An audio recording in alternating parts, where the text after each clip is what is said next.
বন্ধুরা, পরিবারে সুখ শান্তি চান অথবা জীবনের কোনো বড় বড় সমস্যা দূর করতে চান, আর্থিক সমৃদ্ধি চান অথবা অন্য কিছু, জীবনে কোনো মনের ইচ্ছা পূরণ করতে চান, আর সব থেকে উপযুক্ত মাস হলো এই শ্রাবণ মাস।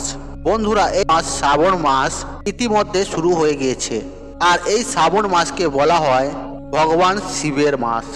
এই মাসের সোমবার দিন দেবাদিদেব মহাদেবের পূজা করে যদি কোনো কিছু প্রার্থনা করা হয়, তাহলে সেই প্রার্থনা ভগবান শিবের কৃপায় নিশ্চিত রূপে পূরণ হয়। তাই মনে ভক্তি, শ্রদ্ধা ও নিষ্ঠা রেখে শ্রাবণ সোমবারে বাবার এইভাবে পুজো সম্পূর্ণ করতে পারেন, তাহলে না চাইতেই সব কিছু পাবেন। বন্ধুরা, আজকে এই ভিডিওর মাধ্যমে আপনাদের সাথে আলোচনা করব এই শ্রাবণ মাসের সোমবার দিন কিভাবে আপনি বাবার পূজা করবেন। এই শ্রাবণ সোমবারের পূজায় কোন কোন উপকরণের প্রয়োজন এবং পূজার সময় কোন মন্ত্র উচ্চারণ করতে হয়, এবং সর্বোপরি কিভাবে বাবার কাছে কিভাবে প্রার্থনা করতে হয় যাতে সেই প্রার্থনাটি পূরণ হয়। চলুন বন্ধুরা, ভিডিওটি শুরু করা যাক। তবে ভিডিওটি শুরু করার আগে আপনাদের বলে রাখি, আপনারা যদি আমার চ্যানেলে নতুন হয়ে থাকেন তাহলে চ্যানেলটি অবশ্যই সাবস্ক্রাইব করুন এবং পাশে থাকা নোটিফিকেশন অন রাখুন, কারণ আমি নিত্য নতুন ভিডিও আপলোড করতে থাকি, যেমন বাস্তু টিপস, টোঙাটোটকাও, পুজো অর্চনা ও ইত্যাদি ধরনের, যা আপনাদের থাকা সকল প্রকারের সমস্যার সমাধান করে নিতে পারবেন আমার এই ভিডিওর দ্বারা। চলুন বন্ধুরা, এবার ভিডিওটি শুরু করা যাক। তবে ভিডিওটি শুরু করার আগে আপনাদের বলে রাখি, আপনারা মনের ভক্তি শ্রদ্ধা রেখে কমেন্ট বক্সে ওং নমঃ শিবায় লিখে কমেন্ট অবশ্যই করুন। এতে বাবার আশীর্বাদ সদা সর্বদাই আপনার উপরে থাকবে এবং বিশেষ মনোকামনা আপনার পূর্ণ হবে। চলুন বন্ধুরা, ভিডিওটি শুরু করা যাক। বন্ধুরা, আপনারা নিশ্চয়ই জানেন ভগবান শিবের অপর নাম হলো আতুতোষ, অর্থাৎ যিনি অল্পেই সন্তুষ্ট হন। তিনি ভোলানাথ, তাই সকলেই তাকে সন্তুষ্ট করতে পারেন। আড়ম্বর এবং লোক দেখান নয়, আর তাকে সন্তুষ্ট করতে গেলে আর সব থেকে যেটি প্রয়োজন তা হলো ভক্তি ও বিশ্বাস। আর এই তিনটি বিষয় না থাকলে বাবার পুজো করে কোনো লাভ নেই। আর এই তিনটি বিষয় যদি আপনি আপনার মনের মধ্যে আনতে পারেন, তবেই শ্রাবণ সোমবারের বাবা ভোলেনাথের পূজা তথা বিধি মেনে সম্পূর্ণ করুন। নিশ্চিত রূপে আপনি যে উদ্দেশ্য নিয়ে বাবার পূজা করছেন সফল হবেন। বন্ধুরা, প্রথমেই জানিয়ে রাখি, বাবার এই পুজো যে কেউ করতে পারে এবং এই পূজা খুব সহজ ও সরল।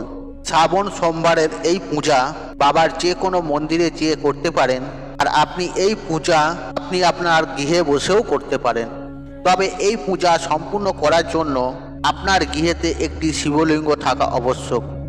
এই শ্রাবণ সোমবারে বাবার পূজার জন্য যা উপকরণগুলি প্রয়োজন তা যৎ সামান্যই। শিব পূজার সর্বপ্রধান দুটি উপাদান হলো ফুল এবং বেলপাতা। ফুলের মধ্যে সবথেকে পছন্দ শিবের ধোতরা, চাপা, আকন্দ, কলকে এবং নীল অপরাজিতা, যাকে আমরা নীলকণ্ঠও বলে থাকি। উক্ত 5 প্রকারের ফুলের মধ্যে আপনি যে কোনো এক প্রকারের ফুল দিয়ে বাবার পূজা সম্পূর্ণ করতে পারেন। আর একান্তই যদি এই 5 ফুলের মধ্যে কোনো একটিও না পান, লাল ফুল ভিন্ন যে কোনো প্রকারের ফুল দিয়ে বাবার পূজা সম্পূর্ণ করা যায়। পূজার উপকরণ হিসেবে আরও যে দ্রব্যটি গুরুত্বপূর্ণ আর তা হলো পঞ্চামৃত, অর্থাৎ দই, ঘৃত, মধু, চিনি বা গুড়। এরই সঙ্গে যে বিষয়টির প্রয়োজন আর তা হলো গঙ্গা জল। আর গঙ্গা জল না থাকে সেক্ষেত্রে আপনি অন্য যে কোনো প্রকারের বিশুদ্ধ জল, ডাবের জল বা নারকেলের জল, অন্য যে কোনো প্রকারের বিশুদ্ধ জল ব্যবহার করতে পারেন। এই কয়েকটি প্রধান দ্রব্য ছাড়া পূজায় প্রয়োজন সাদা চন্দন, একটুখানি আতক চাল, যে কোনো এক প্রকারের গোটা ফল, সামান্য নৈবেদ্য অর্থাৎ ভোগের দ্রব্য এই নৈবেদ্যর ক্ষেত্রে আপনি দিতে পারেন, এবং সর্বশেষ ধূপ, দীপ, একটি কাঁচা টাকা অর্থাৎ 5 টাকা, 10 টাকা কয়েন। বন্ধুরা, এবার আসবো এই শ্রাবণ মাসের শিব পূজা প্রক্রিয়া সম্পর্কে। বন্ধুরা, যে উদ্দেশ্য নিয়ে বা মনের ইচ্ছা নিয়ে এই শ্রাবণ মাসে ভগবান শিবের পুজো করছেন, এই উদ্দেশ্য বা মনের ইচ্ছা বিষয়ে সম্পূর্ণ কিন্তু মনের পরিষ্কার থাকা প্রয়োজন। কারণ মনের ইচ্ছা ও উদ্দেশ্য স্পষ্ট না হয় তাহলে শত প্রার্থনা করেও তার ফল লাভ প্রথমে স্পষ্ট করুন। বন্ধুরা, শ্রাবণ সোমবার দিন প্রথমে সম্পূর্ণ উপবাস রেখেও করতে পারেন, আবার ফল, দুধ, সাবু ইত্যাদি খেয়েও করতে পারেন। তবে পুজো করার আগের দিন যে আহারটি সম্পূর্ণ করছেন, অর্থাৎ সর্বশেষ খাবারটি অর্থাৎ পুজো সম্পূর্ণ করার পর প্রথম যে খাবারটি খাচ্ছেন সেটি যেন সম্পূর্ণ নিরামিষ হয়। আর যদি সম্ভব হয় এই মাসের প্রত্যেকটি দিনই সাত্ত্বিক আহার গ্রহণ করুন।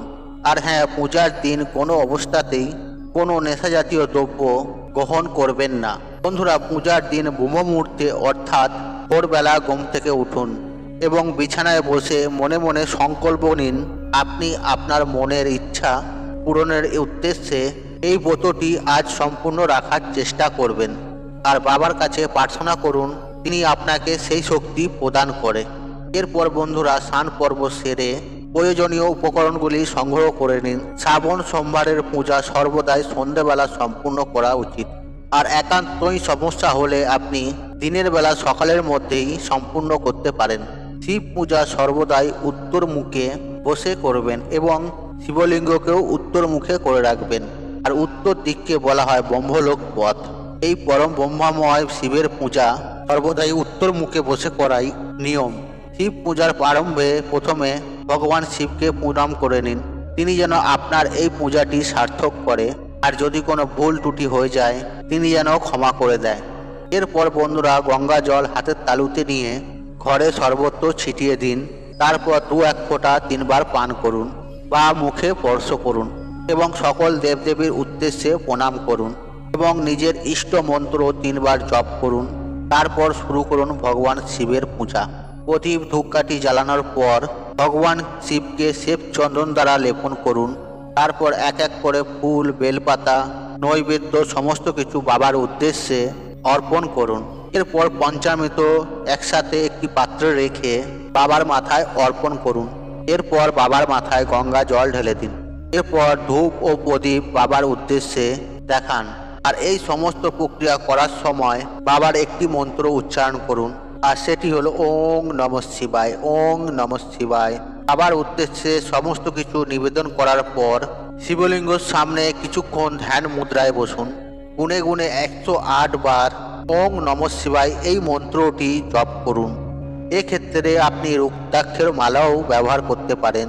আর যদি রুদ্রাক্ষ না থাকে সেক্ষেত্রে হাতের কড়ি গুনেও এই প্রক্রিয়াটি আপনি করতে পারেন।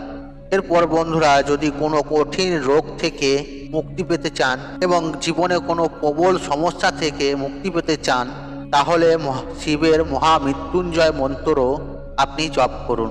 আর বাবার মহামৃত্যুঞ্জয় মন্ত্র হলো ওম জুম সাহা। আপনি এই মন্ত্রটিও জপ করতে পারেন এবং বাবার বড় মন্ত্রও আপনি জপ করতে পারেন। সম্ভব হলে অন্তত পক্ষে 108 বার আপনি জপ করবেন। আর মন্ত্র পাঠের যদি সমর্থ না হন তাহলে সেক্ষেত্রে মনে মনে বাবার উদ্দেশ্যে আপনার কথা জানান।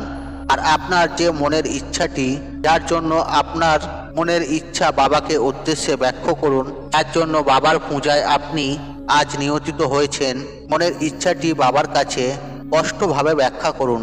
বাবার কাছে প্রার্থনা করুন নির্দিষ্ট সময়ের মধ্যে তিনি যেন আপনার মনের ইচ্ছাটি পূর্ণ করে দেন। আপনার মধ্যে সেই শক্তি, যোগ্যতা তিনি যেন প্রদান করেন, যাতে আপনি আপনার এই মনের ইচ্ছাটি পূরণ করতে সক্ষম হন। এইভাবে পূজার প্রক্রিয়াটি সম্পূর্ণ করার পর যে পঞ্চামৃত বাবার উদ্দেশ্যে অর্পণ করেছেন সেটি পান করে উপবাস ভঙ্গ করুন। সন্ধ্যেবেলা উপবাস ভঙ্গের পর আপনি সেদিন রাত্রে নিরামিষ আহার গ্রহণ করতে পারেন, তবে অতিরিক্ত মশলা জাতীয় খাবার এদিন এড়িয়ে যাবেন। বন্ধুরা, শ্রাবণ সোমবারের পূজা এইভাবেই সম্পূর্ণ করুন।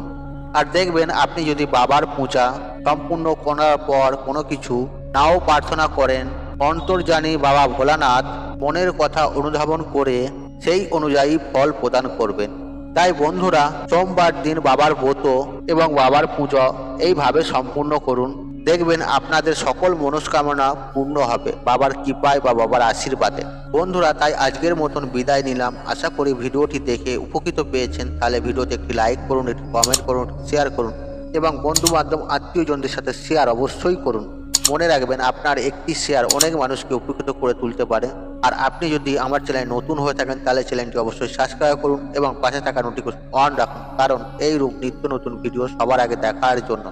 ঈশ্বর আপনার মঙ্গল করুক। আপনি সুস্থ থাকুন, নিরোগ থাকুন ও ভালো থাকুন। আপনার দিন মঙ্গলময়। ওং নমঃ শিবায়, ওং নমঃ শিবায়।